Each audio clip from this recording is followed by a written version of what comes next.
एक घने जंगल के बीचों बीच एक सुंदर पेड़ था जो हरे भरे पत्तों से लदा रहता था। उस पेड़ पर एक जोड़ी चिड़ा और चिड़िया रहते थे। चिड़ा का नाम मोहन और चिड़िया का नाम राधा था। दोनों का घर इस पेड़ की सबसे ऊंची शाखा पर था, जहां से वे पूरे जंगल का नज़ारा देख सकते थे। मोहन और राधा की प्रेम कहानी बहुत पुरानी थी। वे बचपन से ही साथ थे और एक दूसरे के बिना रहने की कल्पना भी नहीं कर सकते थे। उनकी दुनिया बस उसी पेड़ और उसके आसपास के इलाके में सिमटी हुई थी, जहां वे खुशी खुशी अपने दिन बिताते थे। दोनों एक दूसरे का बहुत ख्याल रखते थे और हर दिन साथ में भोजन की तलाश में निकलते थे। एक दिन जंगल में एक बड़ा तूफान आया। तेज हवा, बारिश और बिजली की गर्जना से पूरा जंगल थरथराने लगा। मोहन और राधा ने अपने छोटे से घोंसले को बचाने की पूरी कोशिश की, लेकिन तूफान की ताकत बहुत ज़्यादा थी। उनके पेड़ की एक शाखा टूट गई और उनका घोंसला नीचे गिर गया। मोहन और राधा के लिए यह बहुत बड़ा झटका था। वे अपने प्यारे घर को खो बैठे थे। तूफान के बाद मोहन और राधा ने टूटे दिल के साथ फिर से नए घोंसले की तलाश शुरू की। वे जंगल के हर कोने गए, लेकिन उन्हें कोई ऐसी जगह नहीं मिली जो उनके पुराने घर के जैसी हो। अंत में उन्हें एक सूखा पेड़ मिला जो अब तक बचा हुआ था। उन्होंने वहां पर नया घोंसला बनाने का फैसला किया, लेकिन इस बार उनका घोंसला पहले जैसा नहीं था। उसमें वह सुरक्षा और प्यार का एहसास नहीं था जो उनके पुराने घोंसले में था।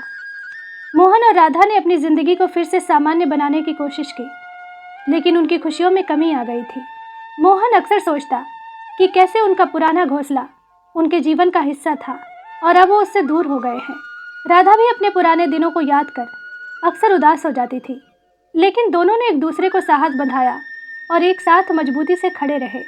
कुछ महीनों बाद राधा ने अंडे दिए। यह उनके जीवन में फिर से खुशी की किरण थी। मोहन और राधा ने मिलकर उन अंडों की देखभाल की।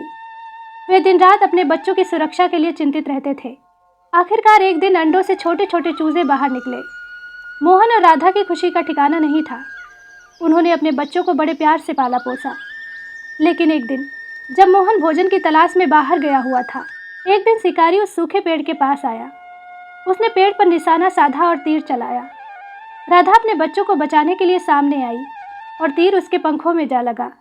राधा दर्द से चिल्लाई और ज़मीन पर गिर गई। शिकारी ने उसे उठा लिया और जंगल से बाहर ले गया। जब मोहन वापस आया तो उसने राधा को वहाँ नहीं पाया। उसने अपने बच्चों को अकेला देखा और समझ गया कि कुछ बहुत बुरा हो चुका है। मोहन का दिल टूट गया। वह अपने प्यारे साथी को खो चुका था। अब उसकी जिम्मेदारी थी कि वह अपने बच्चों का ख्याल रखे, लेकिन उसके दिल में राधा की कमी हमेशा खलती रही। मोहन ने अपने बच्चों को बड़े लाड प्यार से पाला। उसने उन्हें उड़ना सिखाया, भोजन खोजना सिखाया और जंगल की हर बारीकी से परिचित कराया। लेकिन उसके मन में हमेशा राधा की यादें ताज़ा रहती। हर दिन जब वह सूरज ढलते देखता, उसे राधा की मुस्कान याद आती। समय बीतता गया और मोहन के बच्चे भी बड़े हो गए। एक दिन उन्होंने भी अपने रास्ते चुन लिए और नए घोंसले की तलाश में निकल पड़े। मोहन अब अकेला रह गया था।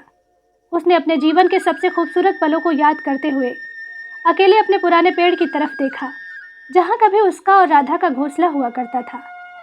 उस रात मोहन ने अपनी आंखें बंद की और राधा की मीठी आवाज़ को सुना। उसे ऐसा महसूस हुआ जैसे राधा पास आकर उसे सहला रही हो। उस रात मोहन ने आखिरी बार अपने पंख फैलाए और एक लंबी उड़ान भरी, जैसे वह राधा से मिलने जा रहा हो। अगली सुबह जंगल में सूरज की पहली किरण ने मोहन को पेड़ की सबसे ऊंची शाखा पर पाया, जहां वह शांत और स्थिर बैठा था।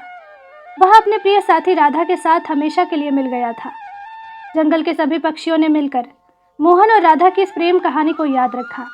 उनकी कहानी एक मिसाल बन गई कि सच्चे प्रेम और त्याग की कोई सीमा नहीं होती।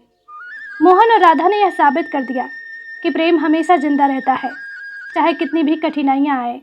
प्रेम कभी नहीं मरता। दोस्तों, आपको ये छोटी सी कहानी कैसी लगी?